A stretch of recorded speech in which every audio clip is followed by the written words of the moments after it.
ঠিক এমন text animation বানাতে চান? চলুন দেখি আফটার ইফেক্ট 2027 এর সবচেয়ে সহজ ম্যাজিক। টেক্সট অ্যানিমেশন করা কি খুব কঠিন লাগে? নতুনদের জন্য আজ একদম সহজ করে শিখিয়ে দেব। আফটার ইফেক্ট 2027 এ টেক্সট অ্যানিমেশন চলুন শুরু করি। Welcome to IT Guru. IT গুরুতে স্বাগতম। এটি এমন একটি স্থান যেখানে প্রযুক্তি শেখা সহজ, আকর্ষণীয় এবং আমাদের ভাষায়। চলুন আজই শুরু হোক আমাদের শেখার যাত্রা একসাথে আইটি গুরুতে। আফটার ইফেক্টে আজকে আমরা শিখতে চলেছি কিভাবে আমরা টেক্সট লিখব এবং টেক্সট অ্যানিমেট কিভাবে করব। তো চলুন শুরু করা যাক। প্রথমে আমরা টেক্সট নিয়ে কাজ করতে গেলে আমাদেরকে একটা কম্পোজিশন তৈরি করতে হবে, যেটা আমি অলরেডি করে নিয়েছি। যারা আমাদের আগের ভিডিওগুলো দেখেছেন তারা জানেন কি করে কম্পোজিশন তৈরি করতে হয়। তো টেক্সটের জন্য আমরা এই টুলটা ব্যবহার করব, হরাইজন্টাল টাইপ টুল।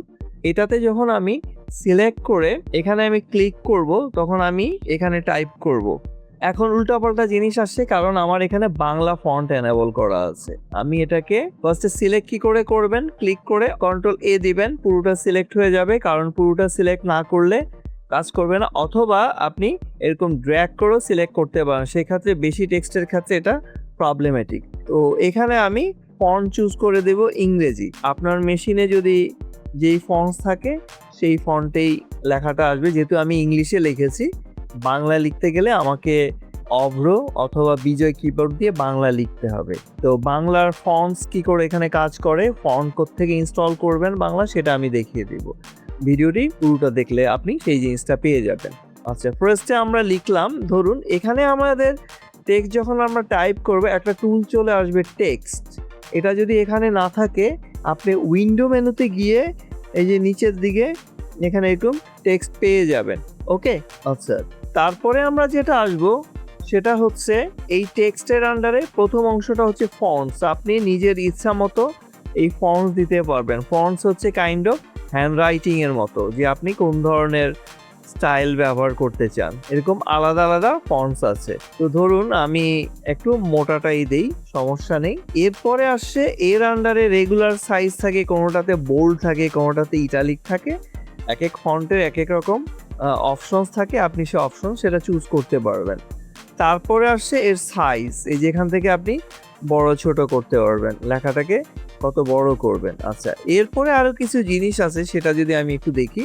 তার আগে আমি একটা জিনিস, যেমন এই লেখাটা এখন সাদা, ঠিক আছে, হোয়াইট।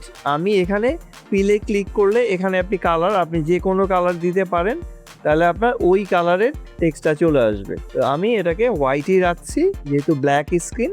আরেকটা জিনিস আছে এই টেক্সটের সাথে আমাদের, আরেকটা হলো এখানেও আমরা কালার দিতে পারি, সেটা হলো স্ট্রোক কালার। ধরুন আমি এর চারদিকে, স্ট্রোক হচ্ছে ওর চারদিকে একটা কালার আসবে। আমি যদি এটা বড় করি তাহলে আমি দেখবো, এবং স্ট্রোকের এখানে একটা সাইজ আছে। আমি স্ট্রোক সাইজটাকে বাড়িয়ে দিলে দেখবেন এই যে এরকম আপনি একটা আউটলাইনের মতো চারদিকে চলে আসে। এই যে এখন যদি আমি এটাকে বাইরে ক্লিক করি, দেখুন এর চারদিকে একটা লাল স্ট্রোক চলে আসছে। আপনি চাইলে এটা রাখতে পারেন, চাইলে এটা নাও রাখতে পারেন। অনেক সময় হোয়াইট ব্যাকগ্রাউন্ডে বা কোনো ভিডিওর উপরে যদি আপনি টেক্সট রাখতে চান, তাহলে সেক্ষেত্রে অনেক সময় আমাদের এই স্ট্রোকটা প্রয়োজন পড়ে, যাতে টেক্সটের কালারটা ওর সাথে মিশে না যায়। আচ্ছা, এরপরে যেটা আসছে, ধরুন আমি 2 লাইনের একটা লেখা লিখলাম, যে কোনো একটা টেক্সটকে আমি 2 লাইন করলাম। তো সেক্ষেত্রে আমাকে কিছু জিনিস সাপোর্ট করে, যেমন ধরুন এটার মাঝখানে আপনি কতটুকু গ্যাপ ক্রিয়েট করবেন, এই দুটো লাইনের মাঝখানে কতটুকু স্পেস ব্যবহার করবেন। এরপরে আসছে আরেকটা হচ্ছে হরাইজন্টাল ট্র্যাকিং। এখানেও আপনি যখন এটাতে ক্লিক করবেন, এই যে আস্তে আস্তে লেখার মাঝখানে, মানে প্রতিটা অ্যালফাবেটের মাঝখানে আপনি স্পেস ক্রিয়েট করতে পারবেন। এগুলো যারা মাইক্রোসফট অফিস জানেন বা কম্পিউটার টুকটাক কাজ করেন, তারা এগুলো মোটামুটি অভ্যস্ত, নিজেরা একটু ঘাটবেন। এখানে আছে প্যারাগ্রাফ অ্যালাইন, এরকম আপনি অ্যালাইন করে নেবেন ডিফারেন্ট স্টাইলে। লেখা কি লেফট অ্যালাইন হবে, না সেন্টার অ্যালাইন হবে, না জাস্টিফাইড হবে। এরপরে আপনি কি করবেন, এটাকে জাস্ট মাঝখানে নিয়ে আসবেন। লেখাটা যখন সাইডে চলে যাবে, মাঝখানে নিয়ে আসবেন। ফাইন, এই গেল হচ্ছে নর্মাল টেক্সটের ক্ষেত্রে। এখন আমরা আসব বাংলা আপনি কিভাবে অ্যাপ্লাই করবেন। ধরুন এই লেখাটা থাকুক এখানে, এটাকে আমি অফ করে দেই, এই দুটো আমি অফ করে রাখলাম। তো বাংলার জন্য আপনাকে যেটা করতে হবে, বাংলা ফন্ট ইনস্টল করতে হবে। তো বাংলা ফন্টের জন্য আপনি কোথায় যাবেন, যেমন এই যে গুগলে যাবেন, গুগলে গিয়ে আপনি লিখবেন লিপিঘর। এটা হলো বাংলা ফন্টের স্বর্গরাজ্য। এখানে ক্লিক করবেন, ক্লিক করলে আপনি লিপিঘরের একটা ওয়েবসাইট পেয়ে যাবেন। এখানে ফ্রি ফন্টস আছে এবং প্রিমিয়াম ফন্টস আছে যেগুলো আপনাকে পে করতে হয়। তো আমি আপনাকে ফ্রি একটা ফন্টস নামিয়ে দেখিয়ে দিই। প্রিমিয়াম ফন্টসের জন্য আপনাকে সাবস্ক্রিপশন দিতে হবে বা পে করতে হবে প্রতিটা ফন্টের জন্য। ধরুন আমি এখান থেকে একটা ফন্টস নামালাম যে আলিনো বা স্বাধীনতা, আপনি যেটাই নামান এখানে আপনি ডাউনলোড প্রেস করবেন।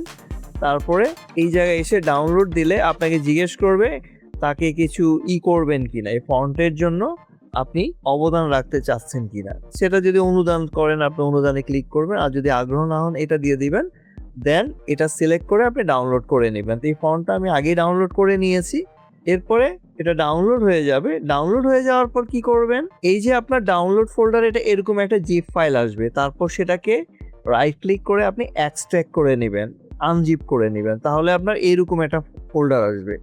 এই ফোল্ডারটা আপনি ক্লিক করলে এখানে দেখবেন ওর কয়েকটা ভার্সন আছে, NC-V1 মানে NC ভার্সন 1, NC ভার্সন 2 এবং ইউনিকোড। ওকে, এরকম আপনার যেটা ইচ্ছা আপনি সেটা ধরেন আমি একটা ইউনিকোড নামাবো, এরকম আসবে। আপনি এটাকে ডবল ক্লিক করলে দেখবেন এরকম উপরে ফন্টটা দেখতে কিরকম, এরকম ইনস্টলার চলে আসবে। আপনি ইনস্টল দিবেন, এটা ইনস্টল হয়ে যাবে আপনার মেশিনে। ফাইন। এরপরে আপনি যেটা করবেন, আফটার ইফেক্টকে নতুন করে ওপেন করবেন। মানে অনেক সময় ফন্টস পায় না। ধরুন আমার এখানে একটা বাংলা লেখা আছে, এই যে এটা বাংলা লেখা অ্যাডোব আফটার ইফেক্টস। এই লেখাটা, তো আমি এখন যেই ফন্টটা নামালাম এখানে আমি যদি লিখি ইউনিকোড, এটা লিখলে ইউনিকোডে আপনার কি ধরনের বাংলা আছে সেগুলো এখানে দেখিয়ে দিবে। যেমন এই যে আলিনো, তা আপনি দেখবেন তখন ফন্টটা এরকম চলে আসছে, এই যেটা ইটালিক। ওকে, তো আপনি যেই ফন্ট এখানে চুজ করবেন অটোমেটিক দেখবেন ফন্ট লিস্টে সেই জিনিসটা এখানে দেখাবে। বা এনসি কোনো টাইপের যদি ফন্ট নামান, এখানে আপনি এনসি লিখবেন, দেখবেন এনসি রিলেটেড, এনসির ভার্সন রিলেটেড ফন্টসটা এখানে চলে আসবে। ওকে, এই হচ্ছে বাংলা। আর আপনি টাইপ করবেন অবশ্যই, সেটা অভ্র দিয়ে হোক বা বিজয় কিপ্যাড দিয়ে। আমি তো আর টাইপ এখানে শেখাচ্ছি না, টাইপ আপনি করে নেবেন। বাট আফটার ইফেক্টে বাংলাতে এমন কোনো সমস্যা করে না। ইভেন যুক্তাক্ষর আছে এখানে, দেখেন যুক্তাক্ষরও খুব সুন্দরভাবে চলে আসে। আপনি জাস্ট কিবোর্ড থেকে অথবা অভ্র কিবোর্ড থেকে আপনি সেটা টাইপ করে নিতে পারেন। এখন আমরা আসি টেক্সট অ্যানিমেশন আমরা কিভাবে করব। ধরুন এই যে টেক্সটটা, এই টেক্সটটাকে আমরা বিভিন্ন ওয়েতে অ্যানিমেট করতে পারি। যে আমি চাই যে এই টেক্সটটা শুরুতে থাকবে না, ঠিক আছে, মানে হঠাৎ করে এটা একদম নাই থেকে, মানে জিরো থেকে হঠাৎ করে টেক্সটটা আস্তে আস্তে অ্যানিমেট হয়ে আসবে। তো সেটার জন্য আমি কি করব, ধরুন এখন আমি এই টেক্সটটা দেখছি, আমি চাচ্ছি শুরুতে এই অবস্থায় থাকবে না। আমি কি করব, এখানে এর অপাসিটিতে চলে যাব, টি প্রেস করে, কিবোর্ড শর্টকাট টি প্রেস করে আমি অপাসিটিতে চলে যাব। এখানে আমি ওকে এই যে টাইমটা আছে ক্লিক করে দিব, মানে আমার লেখাটা এখন এরকম থাকবে। আচ্ছা, শুরুতে আমি কি করব, একটু আগে নিয়ে যাব, যেখান থেকে এটা জিরো, অপাসিটিটা আমি জিরো করে দেব। তাহলে এখন টেক্সটটা নাই। আমি যদি এখন এটাকে প্লে করি, মানে এটা আস্তে আস্তে এই যে দেখুন অ্যানিমেট হচ্ছে, এই যে আস্তে আস্তে লেখাটা আসছে। এটা গেল একটা নর্মাল ইফেক্ট। ফাইন, এখন আমি এটাকে ইরেজ করে দিই, অফ করে দিই। মানে একসাথে তো অনেকগুলো দেখাবো না, আলাদা আলাদা দেখাবো, তারপর আপনার একসাথে অনেকগুলো করতে পারবেন। এবার আমি চাচ্ছি এই লেখাটা ছোট থেকে আস্তে আস্তে বড় হবে। এটা এখন ধরুন এর সাইজটা আমি বড় করি, যে সেটা এই টেক্সটটা এখানে আমি ওয়াই প্রেস করে এর যেই অ্যাঙ্কর পয়েন্টসটা আছে এটাকে ধরুন মাঝ বরাবর নিয়ে নিলাম, আবার ভি প্রেস করলে এটা আগের জায়গায় চলে আসবে। এখন ধরুন এটা, আর এটাকে আমি সিনের মাঝখানে নিয়ে আসি, এই বরাবর রাখছি, এই আমার যে কম্পোজিশন আছে এই বরাবর আমি রাখছি। এইটা আশা করছি আপনাদের ভিডিওটি অবশ্যই ভালো লাগবে। আর যদি ভালো লেগে থাকে তাহলে অবশ্যই লাইক করবেন এবং শেয়ার করে আপনার বন্ধুদের জানিয়ে দিবেন। আর আপনাদের মূল্যবান কোনো মতামত থাকলে অবশ্যই কমেন্ট করে জানিয়ে দিবেন। ভালো কেন লাগছে না বা না লাগলে অবশ্যই আমাদেরকে কমেন্ট করে জানিয়ে দিবেন। আর যারা এখনো চ্যানেলটি সাবস্ক্রাইব করেননি তারা সাবস্ক্রাইব করে নেবেন, যাতে আপনি লেটেস্ট সাবজেক্টগুলো সহজে পেতে পারেন, এবং সাথে সাথে বেল আইকনটি অন করে রাখবেন। তো ঠিক আছে, ছোট থেকে আস্তে আস্তে বড় হবে। ধরেন ফাইনালি এটা এরকম থাকবে লেখাটা। আমি এটাকে 5 সেকেন্ডে এসে এর কি করব, স্কেল এস প্রেস করলে স্কেল চলে আসবে। এখানে টাইম স্ট্যাম্পে এটা ক্লিক করে দিব। এরপর আমি যেখান থেকে এটাকে শুরু করব, ধরুন 3 সেকেন্ড বা 2 সেকেন্ড বা 2.5, এখানে এসে আপনি এটাকে 0 সাইজ করে দিবেন। ওকে, এখন যদি আমি দেখি এই যে লেখাটা সুন্দর করে মাঝখান থেকে বিভিন্ন, এই যে মাঝখান থেকে লেখাটা আসছে, এটা হচ্ছে কারণ আমি এর অ্যাঙ্কর পয়েন্টটাকে মাঝখানে রেখেছি। এখন যদি এর অ্যাঙ্কর পয়েন্টটা আমি ওয়াই প্রেস করে স্টার্টিং এ নিয়ে আসি, এখানে এনে ছেড়ে দেই, তখন দেখবেন এরপরে আবার ভি প্রেস করবেন আপনারা, তো এই দেখবেন এটা অ্যাঙ্কর পয়েন্টটা এখানে। আমি আবার কি করি, এটাকে দেখেন প্লে করলাম, এটা এক সাইড থেকে বড় হচ্ছে। এখন আপনি কি ধরনের করবেন, যে মাঝখান থেকে বড় করবেন না এক সাইড থেকে করবেন, ইট ডিপেন্ডস অন ইউ। আমি আবার ওয়াই প্রেস করে ওর অ্যাঙ্কর পয়েন্টটাকে মাঝখানে নিয়ে যাই। সাধারণত নিয়ম হচ্ছে যে কোনো অবজেক্টের যাই হোক সেটা ওর অ্যাঙ্কর পয়েন্টটা মাঝখানে রাখাটাই যুক্তিযুক্ত। আচ্ছা ফাইন, এখন আবার আমি যদি চাই মাঝখান থেকে, দেখুন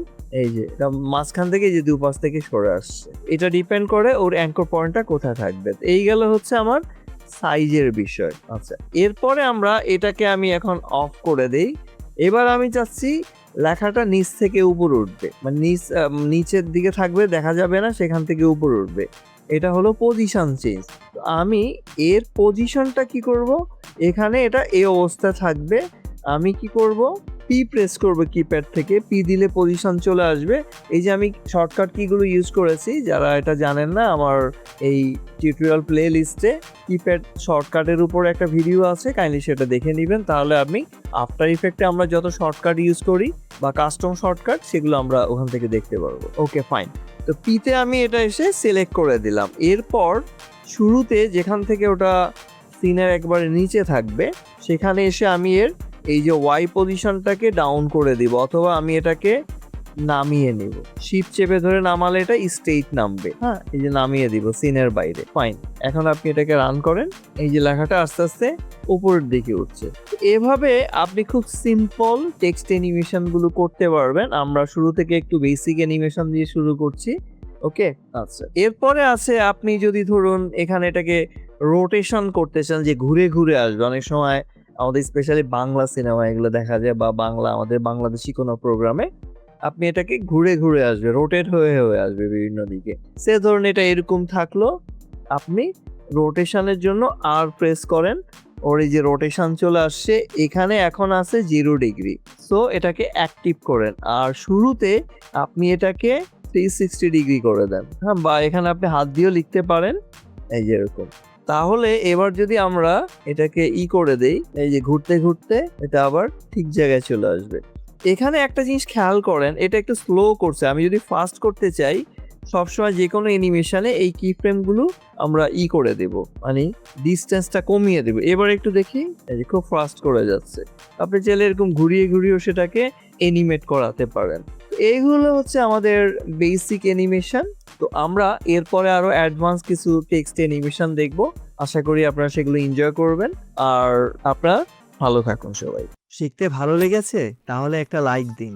আপনার একটি লাইক আরো অনেককে সাহায্য করতে পারে। আপনার মতামত, প্রশ্ন বা নিজের টিপস থাকলে কমেন্টে জানাতে ভুলবেন না। আপনার কথা শুনতে আমার ভালো লাগে। যদি আপনি বিশ্বাস করেন যে শেখা মানেই ক্ষমতায়ন, তাহলে সাবস্ক্রাইব করুন এবং বেল আইকনটি অন করে নিন। চলুন এমন একটা ভবিষ্যৎ গড়ি যেখানে প্রযুক্তি সবার জন্য শেখার সুযোগ তৈরি করে। ভিডিওটি শেয়ার করুন এমন কারোর সাথে যে শিখতে চায়। চলুন একসাথে এগিয়ে যাই।